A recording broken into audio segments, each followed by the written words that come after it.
And we're live. Welcome back here, folks, to another episode of The Corner. We will, in this episode, also be discussing Breaking Bad, the Breaking Bad universe, Better Call Saul, and dive deep into the meaning of the ice cream cone in a Better Call Saul episode. In the third one, the third episode. In the third of episode, season 5. Yeah. So yeah, man, I'm gonna hand the torch over here to the Corner's partner, Troy Tortuga Trustrup. Yeah, thank you. There, because I think the scene, the ice cream cone scene, doesn't actually. I mean, of course, it's Vince Gilligan, so everything that happens has some sort of deeper meaning and some metaphor for something.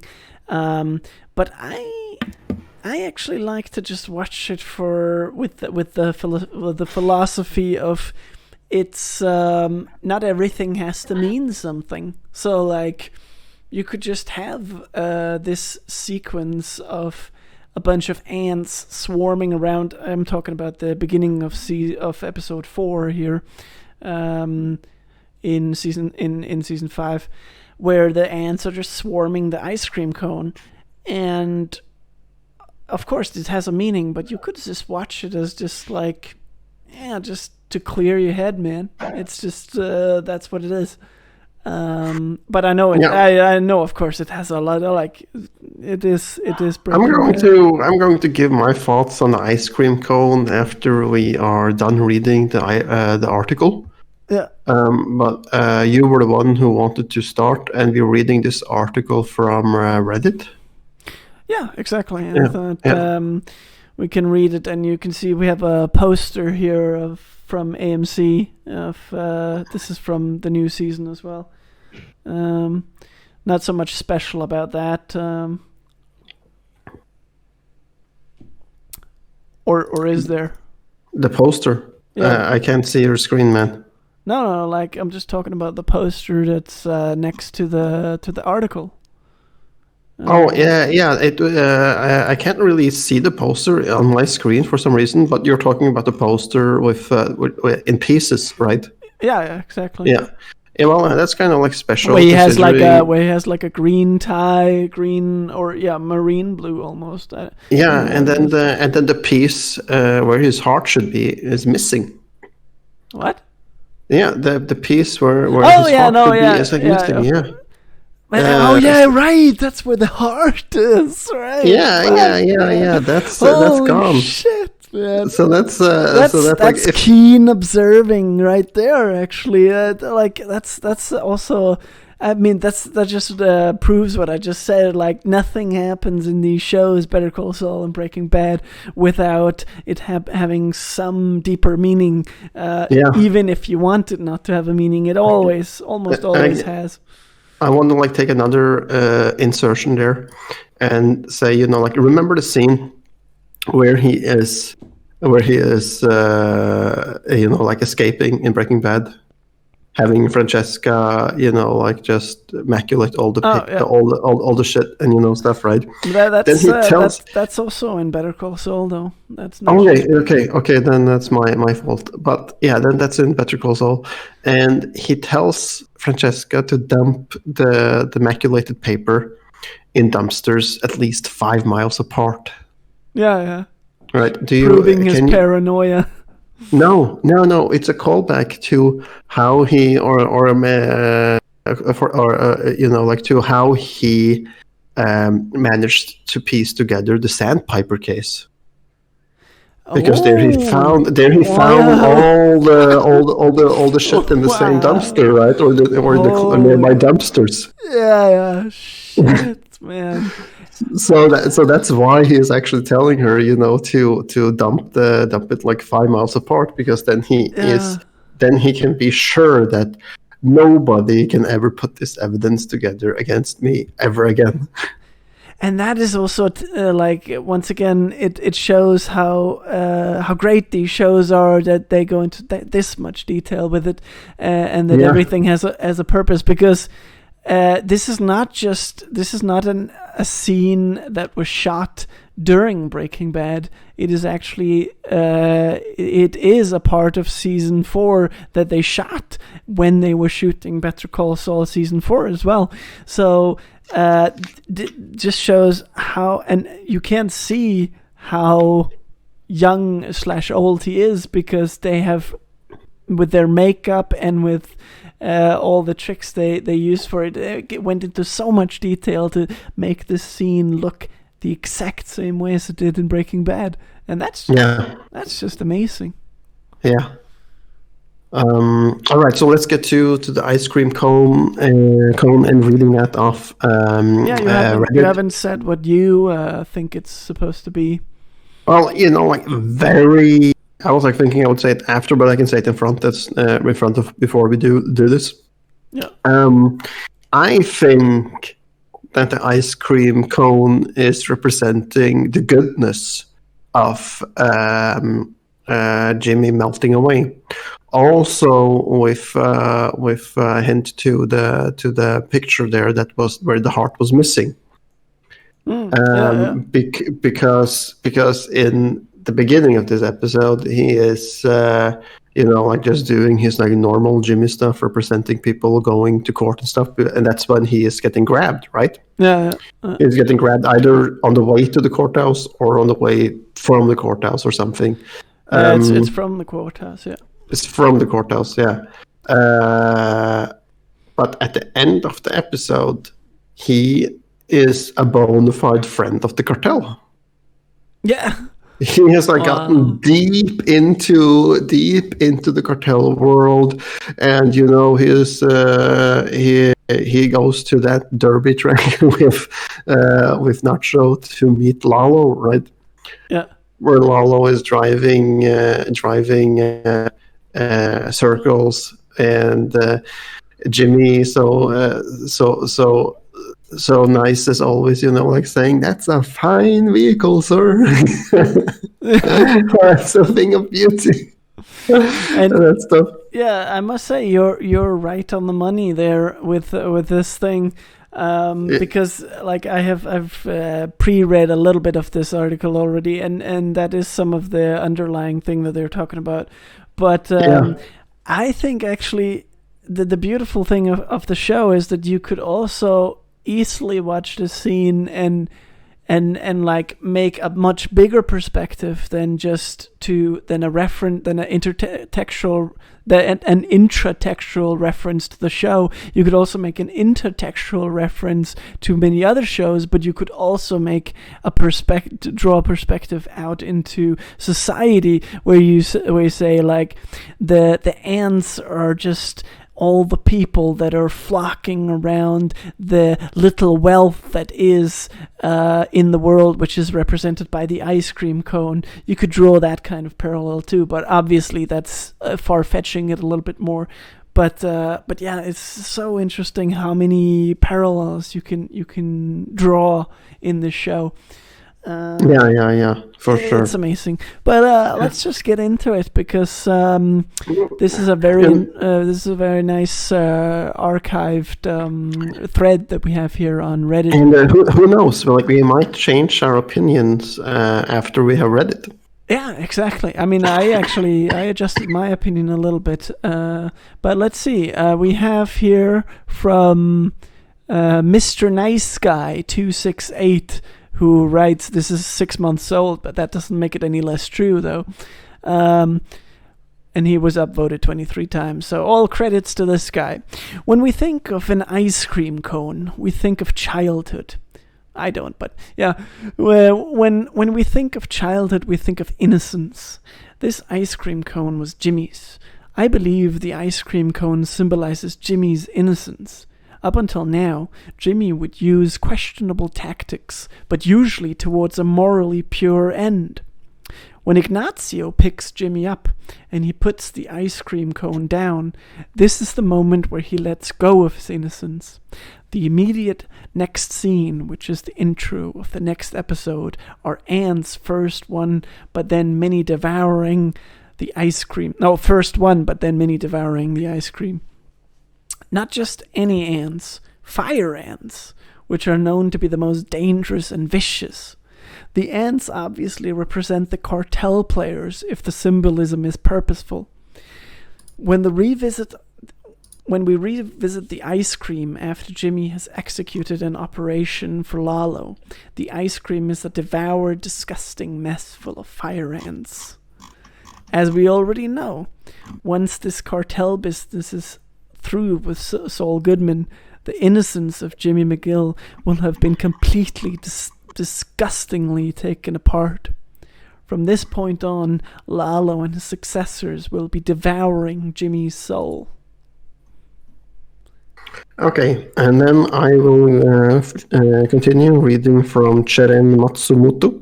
That's the replies on this. That's the replies on this comment, who says then, Jimmy was always in a place of puerility, which gave him kind of a semi-innocence. Sure, he did bad stuff, but he never had to deal with the really dangerous people until he met Tuco. And even after that, he returned to his normal self real quick. But now this is over. Boy has brought himself in a situation he can't be all fun and rainbows with a childish understanding of the world. This time it is serious. It is somewhat comparable with someone stealing and selling quiz answers and secretly smoking in school, suddenly having to do with real cutthroat murderers. I know some people say Jimmy is not innocent. Jimmy is not innocent. He'd be doing things that are wrong. But to that, I need to say in this case, innocent doesn't really necessarily relate to righteous, but rather what level of criminal underworld ring he was roving around in.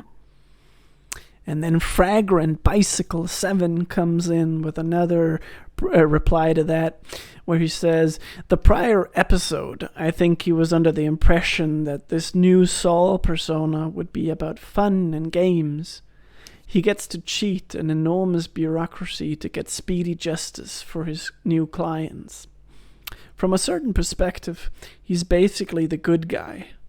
But now, he's literally helping a dangerous cartel leader infiltrate the police and interfere with justice. His entire motivation has been corrupted into a basic rule of survive at all costs, hence the fire ants. Wow, that's interesting. Oh, that's a good one. That's a good catch from Fragrant Bicycle, for sure. Yeah. Mike the Full Measure writes, bottom line, Saul has irrevocably sold his soul to the devil. Yeah. We're getting a little bit religious on that one, I think, but let's read along what the Melting Snowman 72 says. I admit I think your take on the symbolism of the cone is one of the better ones. However, I wouldn't have used the phrase obviously represent as if it was that obvious. You wouldn't have been the first to post this. Plus, you'll have to admit it is indeed conjecture. As for Lalo, I think it's supposed to be at all devouring Jimmy's soul. I think that's a tad dramatic. Jimmy is quite capable of eating himself and has done all serious. But that said, I like this. All right. And Mr. Nice Guy 268 writes, I feel the Breaking Bad version is so morally degraded even from where he is now. When he is discussing Badger with Walt and Jesse, he encourages them to kill him without even a second thought. Conscience gets expensive, doesn't it? That is still such a far departure from where he is now. The last episode also reminded us to the skateboard punks. Tuco was ready to kill them, even if he were to spare Jimmy. Instead of keeping his mouth shut, which Oils always has been safer, he puts his life at risk in order to save these two assholes. He still has so much moral degradation to go between now and his first appearance in Breaking Bad. That's why I say they are about to devour his soul. Yeah, it's also quite interesting. And then Sharon Matsumoto finishes the thread with saying, in response to this, Jimmy is quite capable of eating himself. Sure, he's not pure or moral, but he's not a murdering sociopath, and he never associated with people like these before. Until that Tuco problem, and then the Nacho problem. Lalo is a whole other league, and in comparison to the cartel, all of Jimmy's crimes were almost boyish pranks. Not saying they were just pranks, absolutely speaking, but relatively to Lalo and company. Yeah, I get that. Yeah, I must say that's actually that's a very good take as well to end the thread there, because. Yeah, like Lalo and Jimmy is like two very different worlds, and it's two very different types of criminals. Yeah, they are like I would like categorize Lalo as like probably one of the worst characters in the entire Breaking Bad or Better Call Saul universe. Yeah. Because he is an outright murdering psychopath. Yeah, and I would even go to psychopath as well, because he actually seems to enjoy it. At least I think he enjoys it. Man, remember the scene where like he is on trial and stuff, and then like they have the family of the guy that he killed weeping in the background, and he's just flinching it off, like almost laughing, like. Yeah, like almost like saying about words like, yeah, bitch can find herself another husband. Yeah, right. But then again, isn't that actually the entire clan of Salamancas? Isn't that just a bunch of psychopaths? I mean, don't they all actually at the end of the day enjoy killing? No, like I don't know, because like I would say that Lalo is like probably the worst of them, but yeah, then we also like have those twins from the Breaking Bad universe, and also also featured in Better Call Saul. They are just like two mindless robots who goes and just kills everything in their path. But like, if it is because they are brainwashed, or just something wrong in their head, or if they're psychopaths, I don't know, because we don't really see them, making any kind of facial expression from it. Yeah, it's true. They might actually classify the definition of sociopaths. Like, they have no empathy. They don't feel anything. They just execute. Yeah, they just do it, right, and they do it because they are told to. But the definition, I can pull that up here. The definition of a psychopath, and I'm quite sure of this, is that a psychopath, they actually enjoy. Yeah, and they play also for the game for pleasure. Yeah, the pain of others. Whereas sociopaths, they just have a lack of empathy. Yeah. And then with Hector Salamanca, that's psychopathy, and also Tuco. That's also, like, in my opinion. I mean, when you think about all the times that Tuco has like laughed, like whenever he's punched, like when he breaks those guys' legs, and he's just yelling, "Did you see that? No, it's the other way around."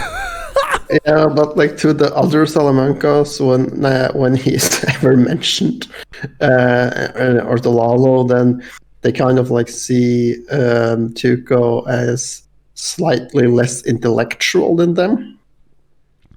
Like kind of like that Tuco is just like a stupid, aggressive motherfucker, right? So, but yeah, I would like say it's a combination of like this being aggressive in his nature, and Yeah. then amplified by his meth abuse. Yeah, that definitely is something to say as well. But actually, Lalo, I just noticed that while watching the second episode today of Better Call Saul, Lalo is taking is testing the product as well. Yeah, He's when he's in that warehouse testing that from the skells. yeah. He's also like taking a bump from it to test if it's theirs. Which could also be like a reference to Tuco, that he's kind of like the same in that direction, but still not as No, but he's it still seems. smarter than Tuco, of course, but he's I think Lalo would be grounded in his drug abuse to the level that it's not yeah drug abuse, and yeah. he's able like to take a bump without like thinking, yeah, I gotta have more. But that's Gotta also like because my he's older. yeah He's already more set in life, more distinguished than yeah Tuco. and Tuco is just Tuco is basically just a teenager still, like fucking testosterone filled at least teenager. at least in his head. Yeah, in his At head, least of course. in his head, then Tuco is a teenager or testosterone filled guy. Yeah. Uh, That's one thing that we will probably never see because we won't get a spin off of Tuco because that's not interesting enough. But yeah, we will never see what his childhood was. Oh my god, I can only that would be a very violent show. yeah, Fuck, man. I Holy think shit. so too. Think so too. You can only fear that, man. Jesus. Well, even he has like some grounded sides, considering that on one end he is like this violent salesman of drugs, Yeah. and then on the other hand he is a caring Oh yeah. grandson for his abuelita. Abuelita. Abuelita. My little abuelita, please go up there and watch your TV show, and I will Yeah, take care of this. yeah. Oh man. So Uh, so he is also like kind of two-faced. yeah, which actually Uh, surprised me, to be honest, because yeah. I don't know, man. Like considering how fucking amped up he was in Breaking Bad all the time. I mean, he was constantly up in this red field. Uh, And and I regarding, don't know. like people being two-faced, I would like to say that Saul Goodman is like probably the one, and I'm saying Saul Goodman. I'm not saying Jimmy. I'm saying Saul Goodman Mm. is probably the one character that is not two-faced. You know what I mean? Yeah. That he's showing the same side of himself to everyone up front with what he means and stuff. So I Yeah, guess that. I don't know, man, because you're forgetting the poster where we see Jimmy's holding up the mask in front of his face, which is a very big thing. Hold on. What was it? Better Call Saul. There. Holding up a mask? Yeah, I can send it to you. Yeah, it's one of the most used posters, I think, to this day. There. Because like that symbolizes, that he is putting up this clown exterior, this happy, friendly, smiling face. That is his own personality. So that's probably why you said what you said.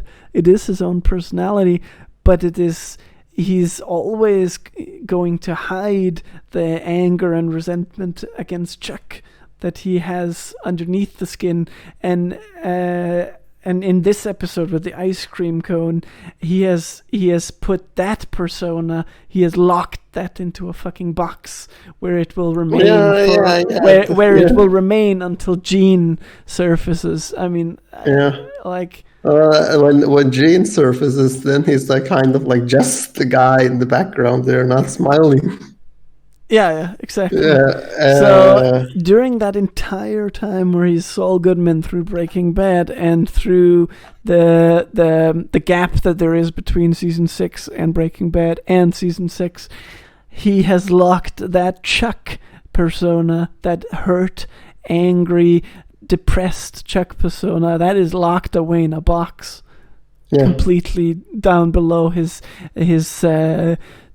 front, his fucking exterior of Saul Goodman that he has built. That he has built like a fortress of fucking Saul Goodman on top of this depressed persona, which is going to crumble because of Walter White.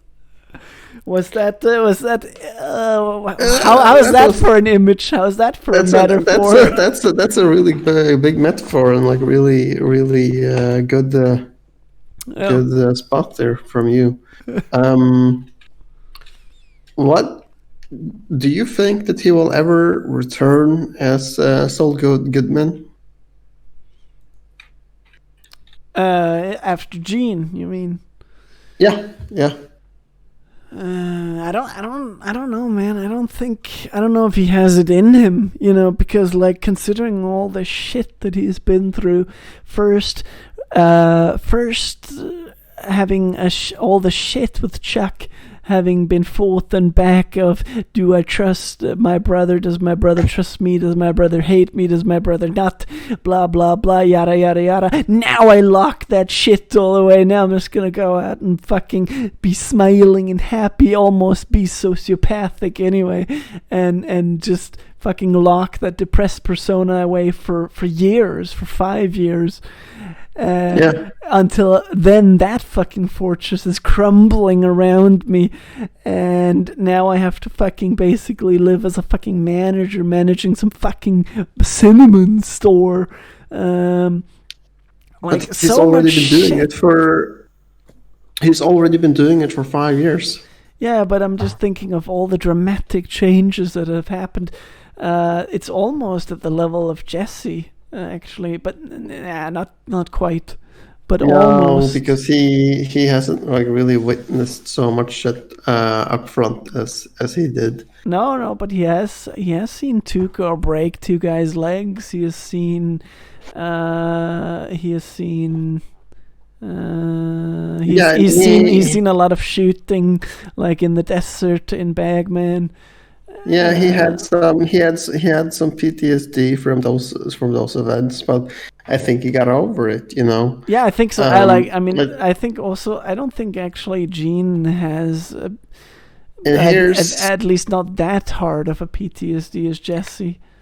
But, here's something Bob Odenkirk said to Den of Geek about how his Gene Takovich flash forwards in the show may end up being being the final word chronologically for the Breaking Bad universe, where he said, quote unquote, that could be the furthest it goes on the timeline, the whole story, Odenkirk said.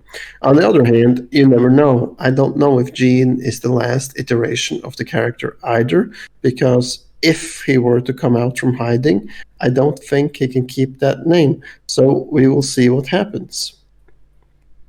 Yeah. End of quote. But here I just have to refer us again to the quote from the pilot episode of season 5, where he says, "I will fix it." Yeah. He actually has Ed on the line and is ready to make the call. And this is also, I want to like I know. I want to retract what we said in the earlier episode where we spoke about that he was going to use Ed to get away, but when you see the episode 1 of season 5 there, you will know that this is not the case, because he says, "I'll fix it myself." Yeah, but that's interesting. Like, what's that supposed to mean? Again, man, that doesn't matter that he can't return, because like we discussed earlier. No, I know. Like, I'm just saying, like, Ed has doesn't have a role in that anymore. No, not if you know this from we that was an oversight from last episode. I apologize for that. Yeah. But like, yeah, I know, I get what you're saying, but it could also be an indication that he means that he's going to fix everything and return as Saul Goodman, No. which he could if all the statute of limitations has expired, and that's all dependent on what crimes he is actually charged for, or charged with, or wanted for.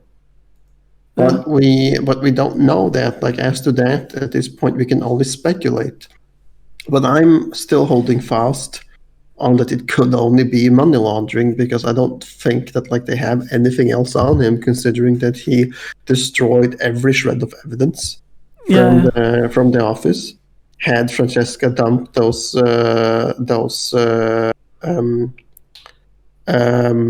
documents in dumpsters, immaculated documents in dumpsters 5 miles apart, and all that. So I'm wondering, what do they have on him? And if it is only money laundering, then the statute of limitations would almost be gone. That's a good point.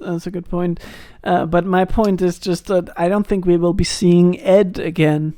No, maybe not. Because he's already, like, can we actually see like a few seconds of the first episode? What you were saying? Yeah, just put it up.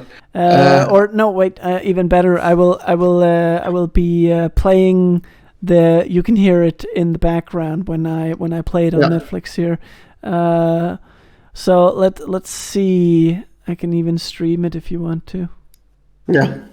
Let's just see there. Okay, so here we have the first episode of season 5, Magic Man, and then we have where he makes the call here, right there. So we can like just listen to this. I don't think we'll get copyright infringement for this. We've delivered to you before, haven't we? Yeah, I'm in Omaha, Nebraska. Mr. Takovic. That will be a very difficult part to obtain. Oh, man. And I want to warn you, it's going to be more expensive than the original. How expensive? Also, the metaphoric here is just still in a cash on delivery epic situation. Will that be a problem? No, it's fine. How hot are you? I got made. You got made. All right. Any official involvement? No, not yet. Also, then I don't think we'll be seeing anything further. We won't be seeing anything further of him because we've already seen him in this episode, because this was also recorded for Better Call Saul. So yeah, but he could still show up in the other show. Listen to the last part here. Dropped off. Do you remember where that is? Yeah, I do. All right, Mr. Takovic. Thursday, 7 a.m. Same spot. You know the rest, am I right?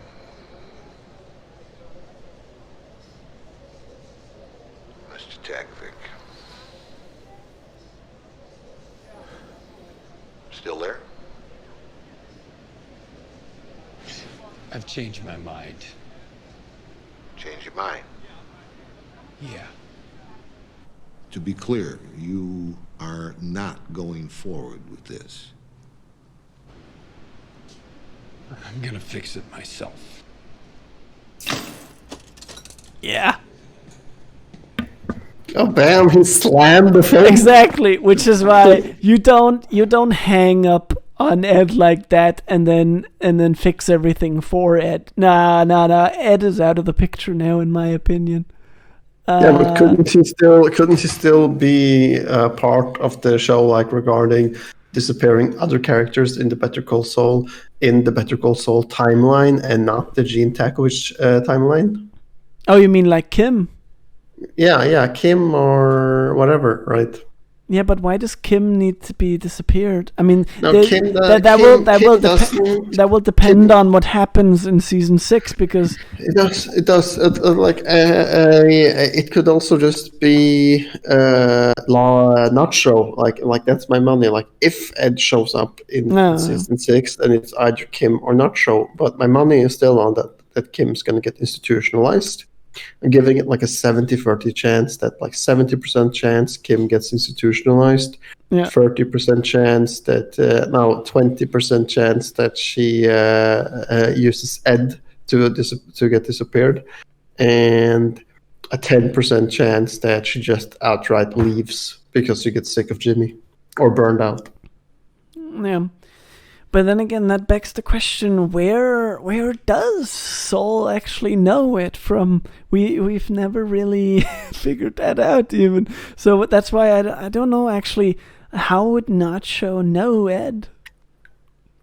No, but I don't think that Nacho would know Ed, but Nacho could reach out to Mike, right? And like let him know that I'm still alive, but I need to disappear or something, right? Yeah, but how does Mike actually know Ed? Mike would have known somebody like Ed from his days as a detective in Chicago. Right. Yeah, we covered that. I remember. Ed is for sure like somebody that has experience in some kind of law enforcement, in witness protection or something, right? Mm. Because he would have to with the connections that he have, and is able to like set people up all over the country.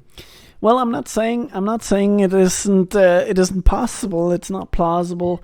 But I'm saying it's going to be doubtful in Saul's history or Gene's story. It would more like be someone else, as you said. Yeah, that's true. And also, I'm interested how they will make him look younger because. No, because they have the technology for that now. But also like he's already so old in this, like in the whole universe. Like a few years is not going to make a big difference anyway. So yeah. That's the least of their worries. Yeah, that is the least of the worries. Yeah. So I think like that covered everything, right? Yeah, I think for now, actually. So that was. Oh no, there's like one thing. In that scene from that, like you helpfully mentioned, was in Better Call Saul, where he is escaping and maculating papers and stuff. Yep. He says to Francesca, call that number on November 12th, 3 p.m. Oh. What does November 12th, 3 p.m. mean, right? And what are we missing? And I've been wondering if it is something from Breaking Bad or whatever it is, but I can't really find anything about it. Better Call Saul, November 20. What was it? November 12th, 3 p.m. Let's have a look. I've been wondering. Yeah, it's actually it's a Reddit. It's another Reddit thread. Should we just read that aloud? Yeah, it is just the first things here, right? And it is like November 12th, 3 p.m. Where is Francesca supposed to be? Is it something from Breaking Bad I am missing? Yeah. And then Hala 171 says we don't know, and no, it isn't. No, wait. Like we gotta click to see the spoiler. There's a spoiler in here, so shut your eye. This is a spoiler in the episode anyway. So Svensson SVK _SVK wrote 2 years ago. Where's Francesca supposed to be? Is it something from Breaking Bad that I'm missing? This is exactly your question, man. Yeah. And then Hola 171 writes. Right, we don't know, and it's not from Breaking Bad, right? And You know, and like Hala thinks that it has something to do with Walt, and says that Walt dies in a Nazi lab in September, and that Jimmy planned this before knowing anything that would happen with him. But that's kind of like a long stretch that Jimmy planned that Walt would die in the Nazi lab in September, like he knew that he would come back exactly at this time. No. Yeah, it seems like. But let's read it. Let's just, for the thoroughness of the sake, let's just read a little bit more. This is a long thread here, so let's just read a little bit more. Then there's them. Right, man. The names of people on this thread is just weird. But yeah, okay. There's them writes 2 years ago. I thought it was the middle of winter in New Hampshire when Walt left. Yeah, it was. Well, that doesn't. Yeah, it was. Yeah, but that doesn't really like. There's no point to it. And Wonderful Pipe writes, yes, but Walter dies in September next year, isn't it? So, like, it's all this bullshit that doesn't make any sense, because I don't think it has anything to do with Walter. Walter is gone at this point from his life. So Broken Arms, Frigid Mom says, we don't know yet. Jimmy will be calling somewhere and needs her there to answer. That's all the info we have so far. We don't know if it is actually Jimmy that's going to be calling back. Yeah, Broken Arms, Frigid Mom says, we don't know yet. Jimmy will be calling somewhere and needs her there to answer. That's all the info we have so far. Yeah. So, and I just want to skip down. The last thing I want to read there is what Inland Emperor says. We don't know. Vince Gilligan and Peter Gould said on one of the podcasts that the black and white gene scenes takes place after the soul disappears in Breaking Bad, but possibly during the Granite State months that Walt was hiding in the cabin. During the black and white gene scenes, it's possible that Walt was still alive. Also, Nebraska is between New Hampshire and New Mexico. Did Walt maybe make a pit stop in Omaha on his way back to Albuquerque for some cinnamon rolls? Wow. I mean, that's putting a lot of comedy into it, but yeah, all right. Why not? I mean, so they're like, no one of these comments is really helpful. It's not. Yeah. So we don't really know, right? Oh, there's SP Degrees says maybe something to do with Kim, or maybe Saul wants to phone back in after things have cooled down to learn the status of everything. Like, what did the cops ask her? What the local papers are saying about Walt's meth empire blowing up, and has he been found, etc. Yeah, but he would know that Walt was found because that was all over the news. Yeah, but that's also what she speculates. Yeah. So no, like, all we can do is like speculate who she actually calls for him November 12th. It's definitely if we can say something in conclusion here, we gotta note this down in our Breaking Bad universe ears, that date, November 12th, 3 p.m., and scour season 6 for this date, man, because that's gonna be fun. When we hear this date, when we see season 6, we're gonna have the biggest fan boner of all fucking times. I can tell you that. We're going to fucking orgasm over this, guys. Yeah, if I can be with me, man. I want to also like to mention that when he gets the cash bag from the office, like making his escape, he is so careful. He's so nice to give Francesca all of 2 bundles of cash. Yeah. By the way, your microphone sounds a little weird. I just noticed it now. But it sounds weird. Yeah, or not. How's now. Not now. How's that? Okay, no, it just sounded like you had a bag over it or something. But now, no, I just have that condom over it that you said I should get. yeah, that's the foam cap. That's what. Yeah. But yeah, I already said to Patrick here that if we were in the Better Call Saul universe, I would be Chuck and you would be Jimmy with all your fucking down to earth slang and shit. Yeah. Oh man. Well, I guess we'll just round it off there.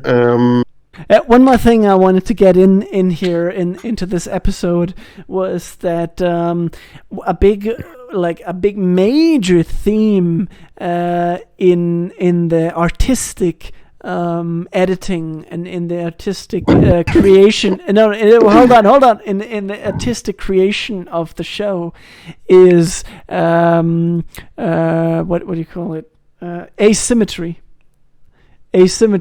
Like, have you if you noticed the intro sequence that ends on a that doesn't play the intro title song completely to the end. It ends on do do do do do do do.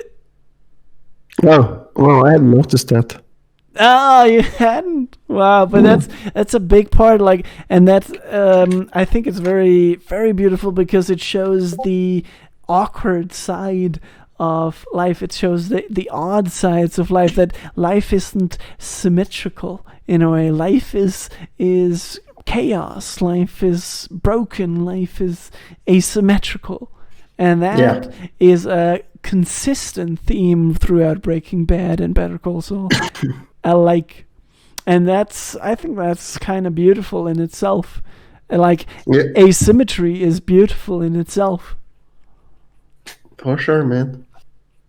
And that's one of the big things I can take. You should take away as well from these shows. Asymmetry is beautiful. Yeah, asymmetry is beautiful. All right, and that's it I have now. So. All right. Do you want to end it? All right, guys. Thanks for tuning in to this episode of The Corner. As always, like, share, favorite, and subscribe to this channel for more awesome videos by The Corner and your hosts, Pat and Troy. Peace out.